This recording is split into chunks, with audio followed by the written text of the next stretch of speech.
Du côté de l'UMPG, de l'ANA et même des forces publiques, nous avons été toujours clairs. Le retour à l'ordre constitutionnel doit être effectif dans notre pays. On peut prendre les armes un jour et débarquer un président de la République, mais on ne peut pas diriger un pays avec les armes. On ne peut pas diriger un pays avec la peur. On ne peut pas diriger un pays avec l'intimidation.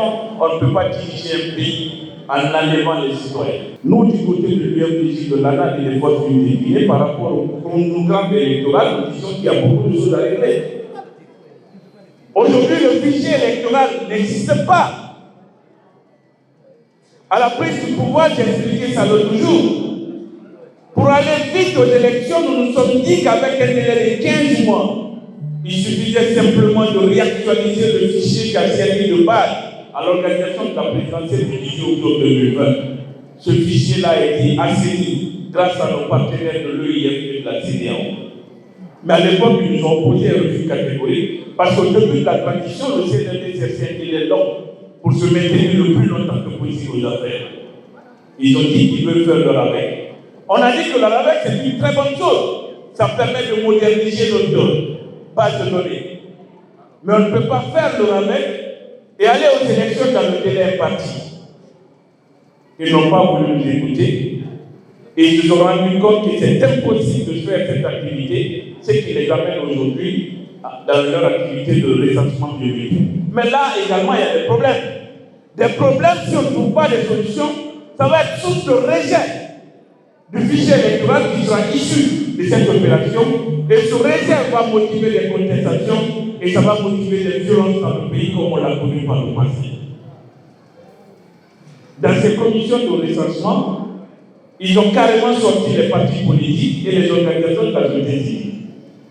Et vous entendez des cadres illettrés vous dire que non, on peut créer une commission d'observation où on peut caser les partis politiques et les organisations de la société civile. Nous sommes des compétiteurs, des acteurs majeurs, une partie prenante de ce processus-là, pas des observateurs. L'autre aspect également, le fédéral de Dixine a éloquemment expliqué, c'est cette répartition inéquitable des crises. Aujourd'hui, les quartiers proches de l'opposition, entre guillemets, soit cette insuffisance des kits, ou alors on envoie des opérateurs de saisie qui n'ont aucune maîtrise des machines. Pour saisir A, ils sont obligés de regarder plusieurs fois, taper plusieurs choses pour trouver que c'est A. Et les gars qui ne peuvent pas vous recenser plus de 30 personnes. Mais malgré tout, ils se rendent encore compte que nous sommes encore majoritaires dans ce fichier-là parce qu'ils ont fait une évaluation avant-hier et ils se sont rendus compte que les zones proches de nous, il y a beaucoup plus de personnes recensées qu'à votre ville. Ce qui a encore même le gouvernement aujourd'hui à amener sur le terrain une deuxième équipe pour aller sensibiliser en votre ville. Le CNRD n'est pas un parti politique, c'est ce qu'on a voulu éviter dès le départ. Le deuxième aspect de notre désaccord, c'est que nous avons dit fort et fort, il faut arrêter de jouer avec la paix, la quiétude et la stabilité de notre pays. Le ministère de l'administration du territoire ne peut pas organiser les élections dans notre pays. Ce ministère, par le passé, s'est illustré dans l'organisation de la délinquance électorale. Aujourd'hui, ce département est composé que de militaires. Le ministre lui-même est un militaire. Il a dit haut et fort devant vous les médias que son candidat pour les prochaines élections, c'est Mamadi Doumbouya. Les sous-préfets sont militaires, les préfets sont militaires, les gouverneurs sont militaires. Bourrage dur de ce département. Falsification, disparition des procès-verbaux par le passé, c'est ce département. Et vous voulez confier l'organisation des prochaines élections à ce département.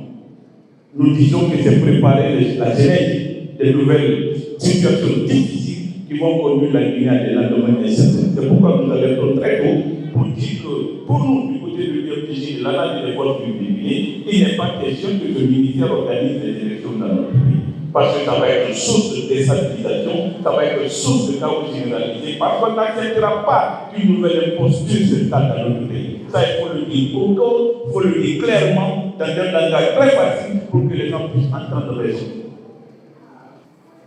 Ceux qui disaient hier, ceux qui disent aujourd'hui, ceux qui disaient hier, Alpha ou la mort, ceux qui disent aujourd'hui, Mamadi Koulé, Ce qu'il disait hier, Alpha sans lui, c'est le chaos généralisé. Ceux qui sont en train de dire aujourd'hui, ça m'a dit la guérison. C'est à lui de faire attention parce que les exemples, ça existe dans notre pays. Quand le navire va couler, il sera seul à faire face à son destin. Comme M. Alpha Condé et le capitaine d'Addis à un moment donné ont réussi à faire face à leur destin.